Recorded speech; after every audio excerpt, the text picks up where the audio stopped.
First of all, let's understand what is a bully. A bully can be defined as a person who purposely hurts, intimidates, threatens, or ridicules another, usually more vulnerable person. Overall, bullying and harassment can be defined as unwanted conduct of behavior designed to cause harm or distress to another person. It can be characterized as offensive, intimidating, malicious, or insulting behavior, and abuse or misuse of power through means intended to undermine, humiliate, denigrate, or injure the recipient. Bullying can have impact on anyone, children and adults, in school or at work. Sustained bullying can cause stress, emotional issues, social problem, physical disorder, and in some serious cases, self-harm or even death.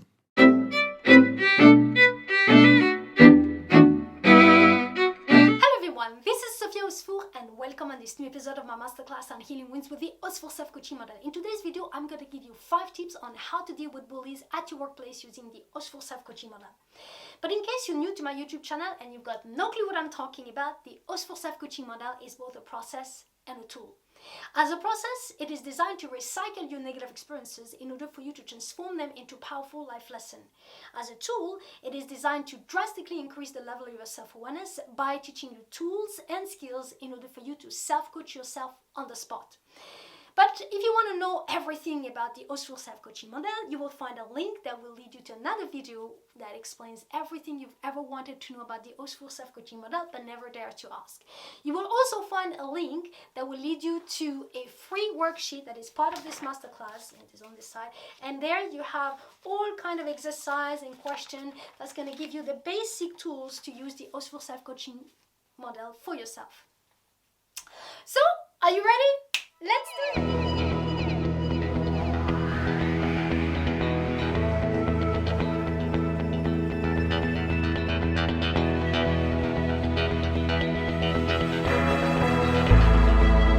Before we start, just remember to like this video and subscribe to my YouTube channel for more. Okay, so first of all, before we start, I want to talk about the 3 types of people who are more likely to get bullied. So the number one people you find is people who got trouble to set up clear boundaries. And by the way, often women are most likely to be in that position because, and I've said already this, but I think it's worth repeating, women, from a very young, boundaries comes from the emotions of anger. See, when someone is stepping into your boundaries, you get angry and you stand up for yourself. But often, women are being taught from a very young age that anger is an emotion that is not so accepted for them, because when you're a cute little girl, you don't get angry just as much as boys are expected not to be sad, because when you're a real man, you don't cry, right? So those are I'm not saying that there's no men who have trouble to set up boundaries. There is, of course, but in general, that is the issue more likely of women. The second type of people who got problem to set up their boundaries is people who don't like confrontation. See, the thing is that having boundaries is great, but the question is, when people are crossing your boundaries, what are you going to do about it? You got to stand up for yourself. You got to let them know that your boundaries are this and this and that, and you got to be able also to take the consequence of people not being happy about the fact that you are setting up boundaries, right? So it means you got to disappoint people, and sometimes it's not easy. The third type of people who are most likely to being bullied are people who have been already subjected to some sort of bullying. So I'm not saying, that they've been bullied per se, but they have already been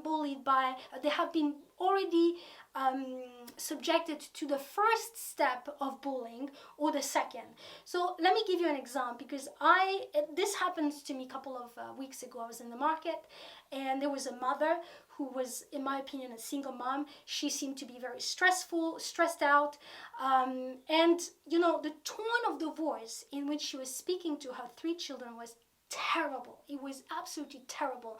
It was passive aggressiveness. And I was seeing those little children, like one was 4, the other one 5, and maybe the third one was 7, something like that. And I was thinking, they're absorbing a tone of voice as a normal tone of voice that is unacceptable, And so what happens is that for those people, for children like this, when they're gonna grow up, what happens is that tone of voice is already internalized as a comfort zone. And you gotta understand, bullying is not something that goes from 0 to 10 from one day to another. It is a situation that is slowly built up, and it goes every day a little worse. But it always starts with a slight, it's a tone of voice, then is a word, then it's an action, then it's another action, and then it's another word, and then it increases like that. And so when you have been subjected early on in your life by a tone of voice that is already absolutely unacceptable, how are you going to even notice later on in life when someone is being disrespectful just by the tone of voice? Because remember that in human communication, the tone of voice counts for 37%, when the words that you actually saying only counts for 7%, and the rest is body language. So it means that I could be very sweet with my words, but being very mean just by the tone of my voice. And if you're not capable to tell the difference because you've been subjected to that, how are you going to even think to stand up for yourself? And so often those people are going to be led to bigger abuses. So now 5 tips on how to handle bullies at your workplace. But by the way, those 5 tips could be used for other places. Okay. So the number one thing you want to do when you are facing with a situation like that, and in fact this is what the model invites you to do, is that instead of seeing this as a terrible situation, and listen, I have been bullied, so I know it's very difficult when you go through with it, but your perception of the situation is going to completely change your state of mind. And so you can go through this experience thinking, oh my God, this horrible things is happening to me. Or you can be, you know what, this is a situation where I'm going to come out stronger and I'm going to learn from it. Because if you are a person who's got difficulties to set boundaries, who have been subjected to a situation like this, or who have difficulty to stand up for yourself, then this is an extraordinary opportunity, because most likely this is not the first time that has happened. And so in so many ways, when we are going through certain experiences in our lives, what really life is doing is just, you know what, I'm going to repeat this experience so that you can have an opportunity to each time improve your response to it. And so this whole situation, I really invite you to see it. And that's exactly what the model invites you to see it, as an opportunity for you to learn, grow, and evolve. That's one thing. Now, the first tip. The first tip that I would suggest you is to, first of all, revisit your past and reanalyze. Have you ever been in situations similar to that? They don't have to be as bad as the one that you are in, perhaps, but they have at least the first step, someone who was talking to you in a tone of voice that was unacceptable. And that could be with your partner, with your friendship, within your family. I mean, it doesn't matter, but have you been subjected to something that was similar, or who was in the same kind of line to that?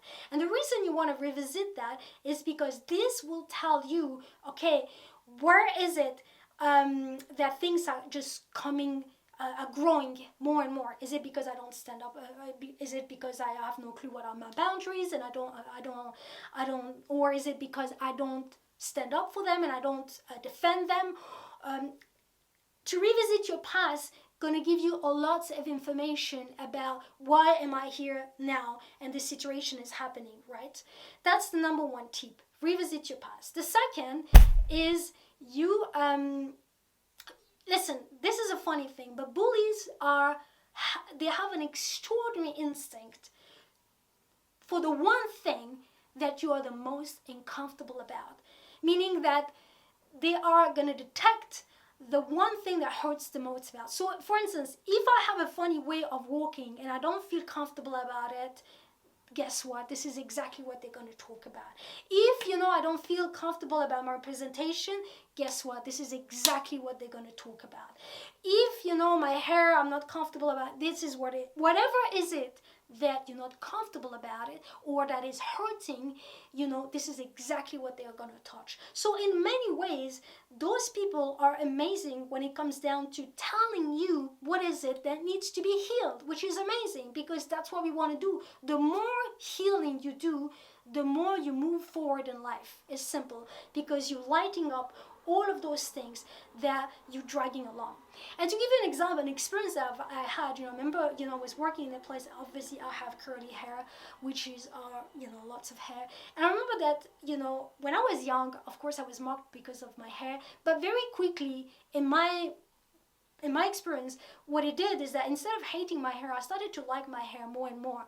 And so anyway, this guy was trying to mock my hair because I've got so much hair, and he tried a couple of times, but the thing is that it didn't touch anything in me. Like, it didn't hurt me because I love my hair.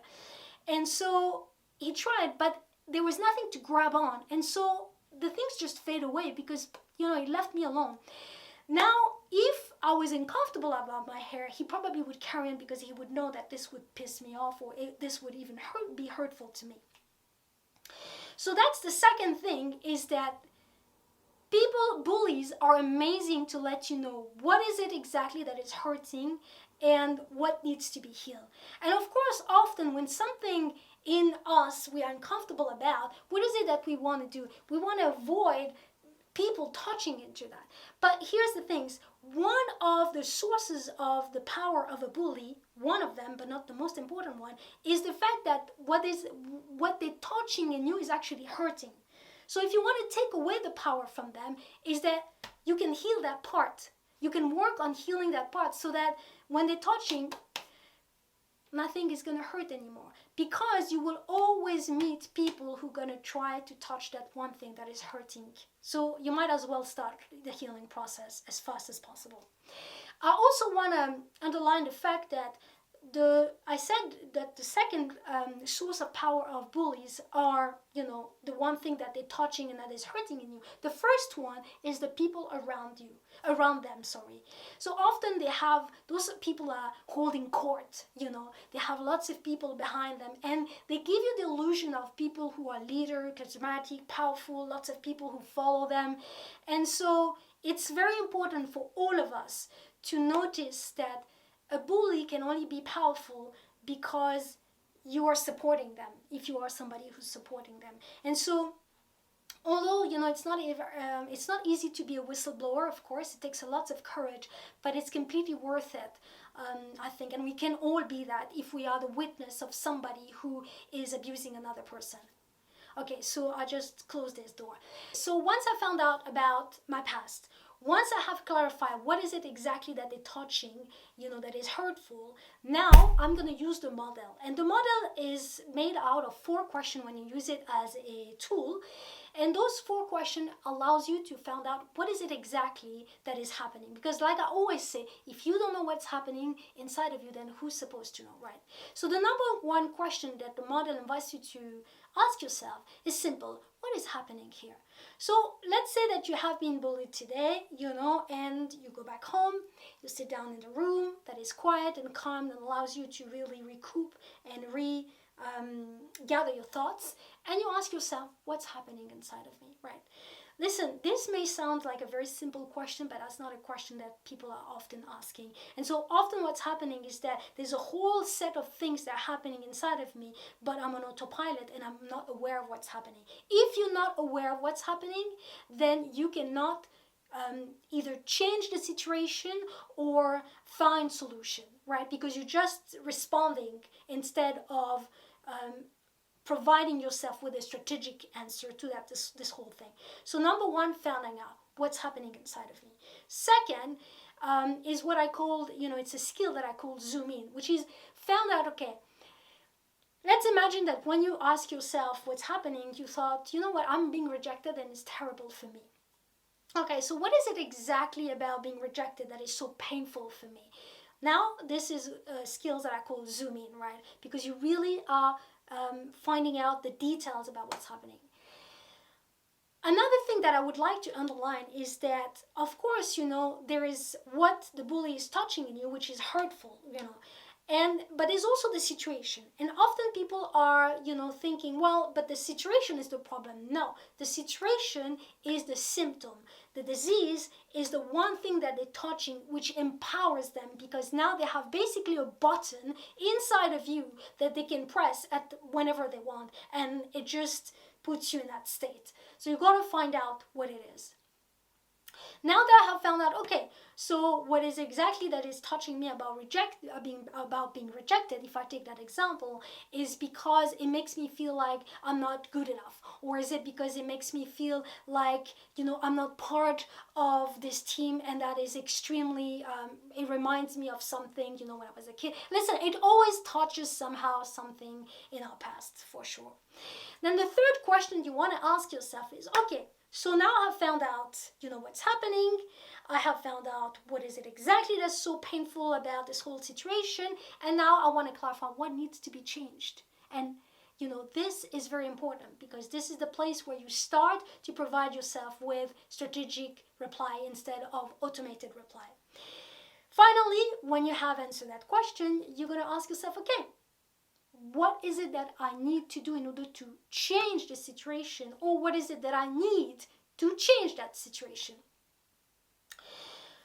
So these are, when you're using the model, the 4 questions. Now it's very important that everything that I have said to you, take the time to monitor. And writing is very important, you guys, because, you know, writing is really a salvation, because what it does is that it allows you to take all of those emotions, all of those thoughts, and put them on the paper. And when they are on the paper, they're not in you. The second thing is that it allows you to go back and monitor, okay, on that day this is how I felt, on that day this is, and you can see the evolution of what's happening, right? Because in order for you to provide a strategic reply to this whole situation, you gotta know, you got to be able to assess the whole situation, right?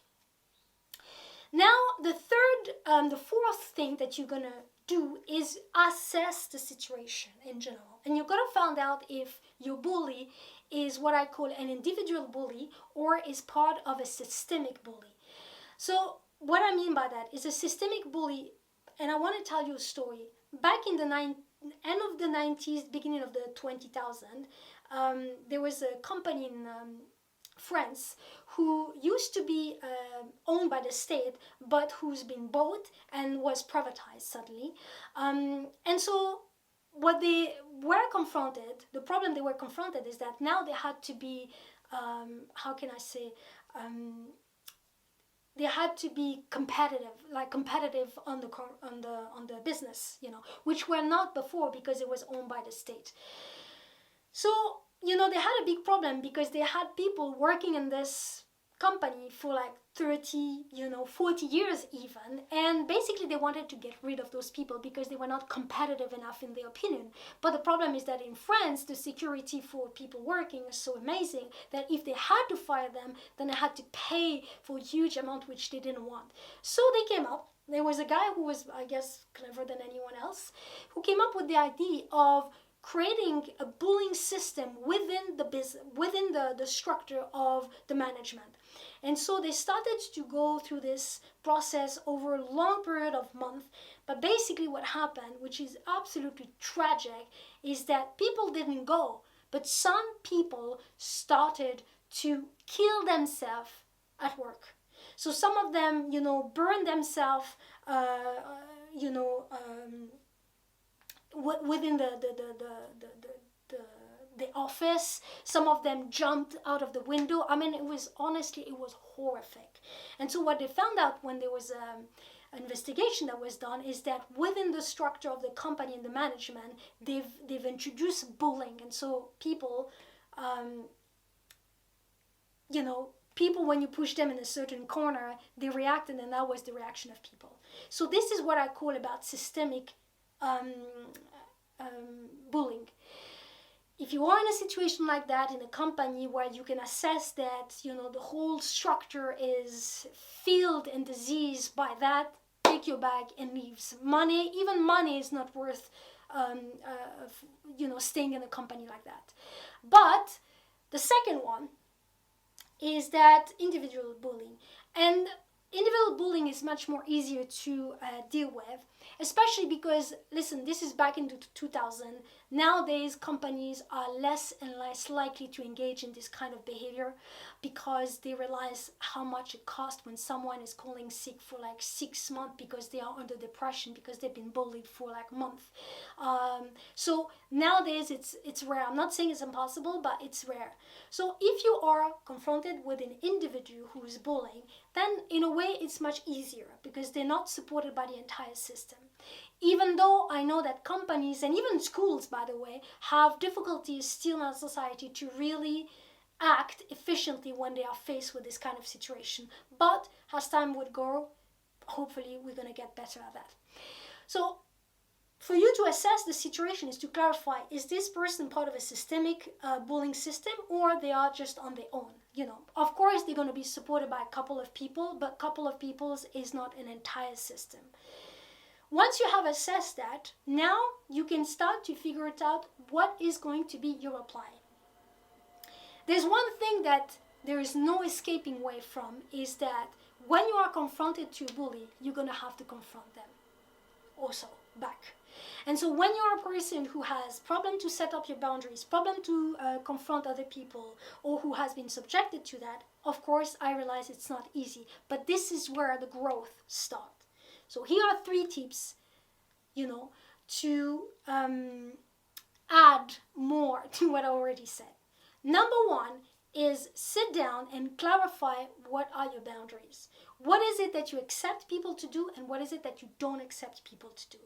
Most likely, if you have someone who is bullying you at work, it already starts by the tone of voice they are engaging in when they interact with you. And so what you have to do is to address that. They're going this, you're telling them, listen, this is not acceptable anymore. That's the number 1 thing. And so for you, of course, when I talk about boundaries, I'm talking about the tone of voice, but you're the one who is in this situation, so you know all the details. So clarify what are the things that you accept and what are the things that you don't accept anymore. That's the number 1 thing. The second thing, which is probably the most difficult for someone who is being bullied, is that you got to stand up for yourself. Right? And so that takes courage, but it also takes practice. And it's normal at the beginning that if you are somebody who's never confronted another person, especially because don't forget that bullies often use aggression, which is an illusion of power, but is, you know, it's very impressive. And also because they're often supported by other people. So it could be very difficult and you could feel very little confronted to that, but you got to take your courage and confront them. The way and the manner and the places in which you're going to confront them is very important. So one tip that I can give you is that you can use, for instance, members of your family or friend to ask them to play the role of a bully. Because what often happens for someone who have difficulties to confront bullies is that they are overwhelmed by the aggression, and so their brain just shut down, and so they don't have access to the resources and resourcefulness. They lose their word, they lose their mind, you know, they lose their, how can I say, they basically they're frozen, right? So you have to overcome that. And so the only way to do that is to practice that. So ask a member of your family or friend to practice that. They're going to shout out to you, they're going to come up with all those things to say, and you have to, in those moments, find, you know, practice answering back. Answering back, not only answering back, but cleverly. That's the one thing. And another tips I can give you, which is really amazing, is to start a fighting comeback. Because listen, the principle of any fighting comeback is that you have an opponent and you have to face them, and they're gonna, you know, knock you down, and somehow you gotta find the courage to stand back and face them, no matter how small. It doesn't matter, right? So there's a whole logic about sport comeback that is an amazing metaphor when it comes down to confronting other people. Another tip I can give you also, which I found amazing, is theater. It may sound, you know, stupid, but like, for instance, when you have to do improvisation, it's not that easy, because in 5 seconds they tell you, listen, now you have to act as if you were a duck. You know, boom. And so suddenly you have to improvise being a dog. And so it demands yourself to be very fast, but it also forces you to act. And so in those moments, you know the saying, fake it to make it. When you are confronted with someone who is aggressive and using aggressiveness, it's not so easy to suddenly act as if you are this brave person, you know, who can face them. But acting can help you do that through improvisation. So those are the 2 tips that I can give you, extra 2 tips on top of everything that I give you. You guys, I hope that those 5 tips have helped you. If you have any comments, that'd be amazing. So you let me know what you like, what you don't like, what you want to hear the most. And until next week, all I'm gonna say to you is peace, love, and light. Bye-bye.